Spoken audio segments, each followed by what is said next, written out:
Vou contar pra vocês hoje o dia que eu me vinguei de um empresário e ganhei um baita de um presente. O encerramento do meu contrato. Há 10 anos atrás eu comecei no mercado de consultoria. Eu trabalhava com consultoria na área de implantação de lojas virtuais. Nós tínhamos um serviço muito específico que era entrar dentro das indústrias. Nós mapeávamos quem poderia, logo quando começou aquela febre do e-commerce, né? Quem poderia voar nesse mercado, quem poderia realmente surfar nessa onda, quem não estava nesse mercado. E nós começávamos um trabalho de provocar os gerentes comerciais dessas empresas e entrar dentro das empresas. Arrumar o processo produtivo, financeiro, fiscal, comercial, marketing e fazer isso tudo se transformar num canal que seria o canal e-commerce. Nós não mexíamos em toda a estrutura, fazíamos só o e-commerce. Cara, à época eu tinha 20 para 21 anos. Tinha 20 para 21 anos. Foi quando eu descobri que eu ia ser pai, e aí não dava mais para ser vendedor de consórcio, né? Porque à época não se monetizava comercial, principalmente na área do consórcio, como se monetiza hoje. E eu tava 6 meses de experiência na área, eu falei, vamos mudar um pouco o foco. E como eu vinha de uma empresa do segmento, né? Eu tinha pivotado a minha carreira, começado um processo de pivotar a minha carreira, que eu tomei a decisão de dedicar os próximos 10 anos, que concluí agora, final do ano passado, né? Dedicar os 10 anos da minha vida para aprender coisas diferentes. No máximo 1 ano aprendendo uma coisa diferente. E nesse processo veio a consultoria e primeiramente foi contratado como analista nessa empresa de consultoria e logo depois já fui convidado a me tornar sócio pelo resultado, coisa de 3 meses ali. A empresa tinha acabado de começar e logo depois eu fui convidado para ser sócio. E teve um caso que foi engraçado, foi um dos primeiros clientes nossos, né? Lá em Sapiranga, no Rio Grande do Sul. Cara, eu cavei trecho atrás daquele cara, eu, meu antigo sócio. A gente movimentou muita coisa, gastou uns 40 pau para fechar aquele contrato, entre passagem, alimentação, hospedagem, enfim. Te correu o trecho, realmente. Só que até então era só meu sócio que aparecia, né? Eu não aparecia, mas eu era a mente por trás do negócio e o meu sócio era a cara do negócio. Barba branca, 20 anos do mundo corporativo, no segmento telecom, falava bonito, e eu atrás fazia o serviço de 4 caras, né? Então eu falei, vai, venda, e eu vou ficar na backline te municiando de informação para que a gente consiga fechar o contrato, que para mim o que sempre importou foi o resultado no final das contas, né? Num dado momento, nós fechamos esse contrato.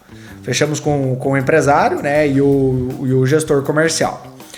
E aí nós fomos convidados para uma reunião formal na empresa. Era uma empresa que faturava à época 300 milhões de reais por ano.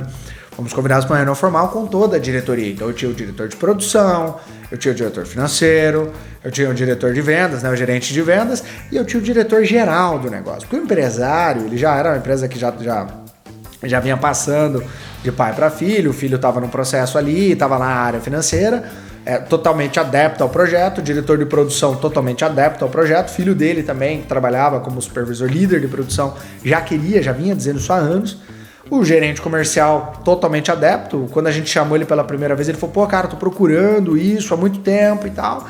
Enfim, casou. Porém, com o capa preta, a gente não tinha conversado ainda. Como os departamentos tinham um orçamento, a gente foi contratado. Sentei eu, essa beldade toda, aos 19 anos de idade, não tinha os quilos que tem, um pouco mais de cabelo nessa área aqui, uma barba um pouco inexistente, né? Tinha a cara lisa. Ai, que gato. Eu, meu computadorzinho, meu sócio, computador dele, e dali falar do projeto, falar sobre o que a gente queria, falar sobre como a gente imaginava. Nós já tínhamos feito um projeto piloto para a maior indústria de ferramenta do país, né? Nós colocamos eles no segmento e depois levamos eles para fora, enfim, fizemos um hub para exportação, bem legal o projeto. Nós utilizamos eles como case, ficamos lá 2 horas e meia discutindo, e esse diretor, o global, de cara fechada pra gente, de cara fechada, e o empresário, senhor de uma estatura de 1,60 m, me lembra muito um cliente que a gente tem, incrível, um cara que eu quero levar pro resto da minha vida. E esse empresário, um cara de 1,60 m, gente boa, amistoso, conversador, no meio do caminho falava umas besteiras, brincava, falava, contrata esses meninos pra empresa, eu velho não, contrata só um novo, depois ele brincava, não, põe o velho na venda e põe o novo aqui. Sim, clima muito legal. e a entidade capa preta, né, o diretorzão aqui, ó, pá, fechado, não falava nada e não perguntava nada, e eu provocava, e meu sócio provocava, e nada. 2h30, 2h45 de reunião, ele, beleza, gurizada. Todo mundo ficou quieto. Eu falei, agora o cara vai sacar uma arma e vai dar um tiro na gente. Muito bonito tudo que vocês estão falando, muito legal tudo que vocês estão falando. E aí veio o carteiraço, né, que sempre ouvi. Hoje muito menos, né, mas já ouvi muito. O que vocês, principalmente você, apontou pra mim, com 19 para 20 anos, que ele tava chutando a época e acertou, né, muito próximo. O que você tem pra me ensinar? Porque eu tenho mais experiência nessa empresa do que você tem de vida, quiçá comercial. Eu sempre muito astuto, muito rápido no pensamento, sempre me organizei muito antes das reuniões. Eu dei uma resposta um tanto quanto ácida para ele, foi algo no sentido de, o senhor com 20 anos de experiência aqui, eu vim trazer para o senhor uma visão nova, porque se a gente continuar fazendo pelos próximos 20 as mesmas coisas, talvez nós não estejamos mais aqui. O meu negócio faz tal, do senhor a gente não sabe, por isso que a gente está aqui. Ele deu mais umas porradas na gente, bateu, perguntou o que o moleque tinha pra ensinar, falou que o mercado de e-commerce era uma onda, que era uma piada, tanto que, se ele ver esse vídeo, o resultado tá aí, né? Então até hoje representa a maior parte do faturamento deles é digital, não é físico, né? Até hoje o cara que nos contratou tem um contato com ele. Mas ele bateu muito na gente. Os próximos 30 minutos ali, ele achou cada vírgula da nossa apresentação, dos nossos dados e bateu. Beleza. Nós tínhamos um modelo que era um setup mais 6 meses, apresenta, resolveu, muda o projeto, vira um percentual do resultado por mais 6 meses, 1 ano ali. No 6º mês de apresentação, ele não apareceu na reunião. O projeto estava voando, a gente já tinha mudado todo o processo produtivo dele, dentro do que era necessário, obviamente, na questão logística, na questão de faturamento. Agregamos uma tecnologia para a leitura dos pedidos, plataforma, loja, reestruturação do marketing, enfim. Fizemos um puta de um trabalho bonito lá. A empresa já tinha até pingado algumas vendas, parte do processo era um testezinho em um ambiente controlado, numa micro-regional que a gente não vendia e tal. E nós tomamos todo o cuidado para não atacar o atual time de vendas, atacar o varejo, que eram todos os pontos que ele havia, né, colocado pra gente. E nessa reunião do semestre, que a gente chamava, né, do fechamento da primeira fase do projeto, ele não participou. Ele só falou, toca aí, eu quero ver daqui a 1 ano, porque era a fase onde a gente parava de ser remunerado de maneira fixa e começava a ser remunerado numa fixa muito menor, mas de um variável. E aí, quando entrou na fase do variável, eu aproveitei que ele não estava naquela reunião e pedi um orçamento para a gente trazer velocidade, que era a premissa do nosso negócio também. Não adianta só soltar lá, você vai ter que investir uma grana pesada, porque o real investimento começava nessa segunda fase. Feito isso foi ali, eu me lembro bem que 1 semana antes de ir para essa reunião eu estava na rua, lá no impeachment da Dilminha, do Queridos Companheiros, né? Eu me lembro muito bem da época. A gente tinha participado 1 semana antes do processo lá em Curitiba, né? Da Dilma, da passeata, lá, toda aquela bagunça, já tava com aquela energia toda, vamos mudar o mundo lá. E depois a gente foi para essa empresa, fizemos a apresentação anual daí, né? Na apresentação do fechamento anual, eu trouxe para eles um resultado que eu não me lembro, faz 10 anos, eu não me lembro exatamente, eu até tenho os arquivos aqui, mas não deu tempo de revisitá-los. Eu lembro que nós trouxemos um resultado assim, em margem mais do que o dobro, em aumento de vendas nos canais, nas cadeias que nós não atuávamos no B2B, nós trouxemos quase 200%, e na recuperação de vendas de clientes, da base de clientes inativa há mais de 5 anos, nós aumentamos em quase 25% a taxa de recuperação. Isso representou, dá uma proporção, né, em 1 milhão, 1.250.000, média mês, né? Eu não me lembro exatamente porque os números eram quebrados, enfim. Mas eu me lembro que nessa apresentação eu não apresentei isso à maneira como eu estou dizendo para vocês, de maneira bonitinha. Como aquele cara me bateu, e me bateu muito, e eu sempre fui um bom combatente, eu preparei todo um material para devolver a porrada para ele. Então eu preparei uma linha temporal com 2 carrinhos, o carrinho da venda antiga, e chamei assim, com a fotinha dele, ele era bem grandão, sabe, bem gordo. Preparei um carrinho maior, né, ainda brinquei, o dele era um Jeep, o meu era um Fusquinha, mas meu Fusquinha chegou no resultado antes que o Jeep, e o Jeep já estava correndo há 20 anos, o Fusquinha entrou na corrida agora. Foram cutucadas assim na reunião. Como eu tinha acesso a todos os dados financeiros, falei de margem, E assim, lavei minha alma. Lavei minha alma.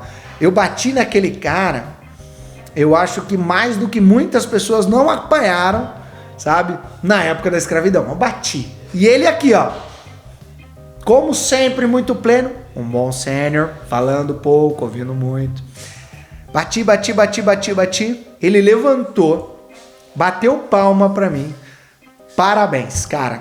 Incrível. Duvidei do resultado de vocês. Vocês realmente mostraram para que vieram. E isso o empresário do lado. E o cara, o empresário aqui, né? Em êxtase. Inclusive, no meio da apresentação, ele tinha falado que ia parar, pedir uma cerveja pra gente tomar depois do final da reunião e tal.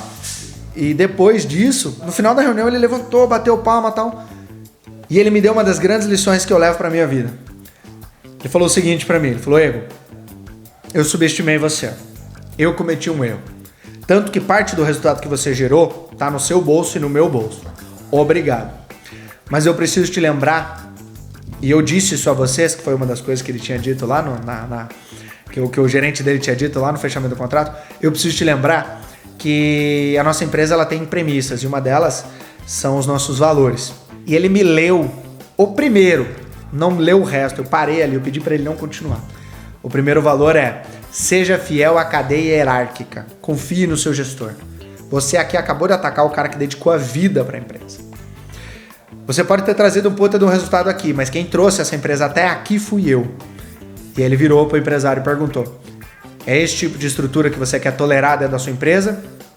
Porque o que ele trouxe aqui foi muito positivo, mas a maneira como ele trouxe eu não aceito. Nós naquele momento fomos demitidos. E com razão. Eu cometi um baita erro, meu sócio foi na minha onda também. Nós queríamos muito bater naquele cara, realmente queríamos muito bater, porque a gente entregou o resultado que ele não entregou em 10, a gente entregou em 1.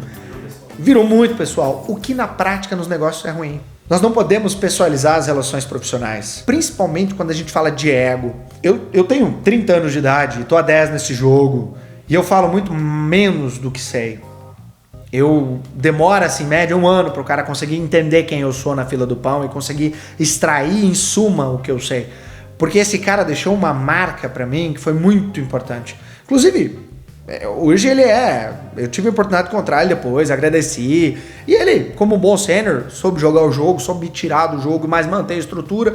No final das contas, trabalhou para a empresa dele, reduziu o custo que a gente tinha e contratou um cara 1/10 do preço para colocar lá dentro e tal. E a estrutura hoje está feliz, tá bem, ele cumpriu com a função dele na empresa. Mas ele me ensinou que se a gente coloca o ego, se a gente coloca eu tenho que estar certo antes de ter um resultado à frente, antes de criar a relação humana, antes de criar aquela conexão, isso tende a não ser perpétuo. E nos negócios não existem movimentos rápidos de 30, 60, 90 dias. Eu lembro que eu me matei 1 ano. Eu me matei 1 ano para entregar um puta de um resultado para bater naquele cara. E no final das contas, ele ganhou dinheiro, a empresa ganhou dinheiro, eu também ganhei dinheiro. Mas, poderia ter ficado 3, 4 anos num contrato com eles. E por ego, por arrogância, por desconhecimento, por ímpeto, por pouca idade, o que ele não estava errado, ele me deu uma grande lição. E é o que eu quero compartilhar com vocês aqui. Muitas vezes, parte do processo como empresário, como gestor, é engolir sapo. Muitas vezes de pessoas que conhecem menos do que a gente. E eu tenho certeza que na área que estava falando tinha muito mais domínio do que todos aqueles 4 caras juntos. Porém, eles eram mais sábios. E a gestão ela está muito atrelada à sabedoria. O momento de fazer, de falar, de trazer para si, de delegar, de deixar errar. Ele me deixou errar. Porém, no final das contas, ele cumpriu a responsabilidade dele, que era resultado como gestor. E o empresário foi fiel aos princípios que se comprometeu, foi homem de honrar a sua palavra, como ele honrou financeiramente todo o contrato e me deixou fazer tudo o que queria, vida e contrato, ele também honrou o que ele tinha colocado como princípio, como pressuposto da nossa relação, que era respeitar, e a única coisa que ele tinha me pedido, respeitar a missão da empresa, os valores da empresa e a visão do negócio. Desrespeitei sumariamente os valores da empresa, hoje só tenho a história para contar e parte do resultado financeiro que a gente executou, mas eu queria compartilhar com vocês porque eu acho que a grande missão aqui, a grande mensagem aqui é: mestre, você entregou um bom resultado? Seu resultado tem que falar por você, tem que se mostrar, tem que falar, mas a maneira como isso se comunica e para quem você comunica, a relação com que você tem com essas pessoas, muda toda a mensagem. Acho que esse é o grande ensinamento que eu queria passar para vocês aqui hoje.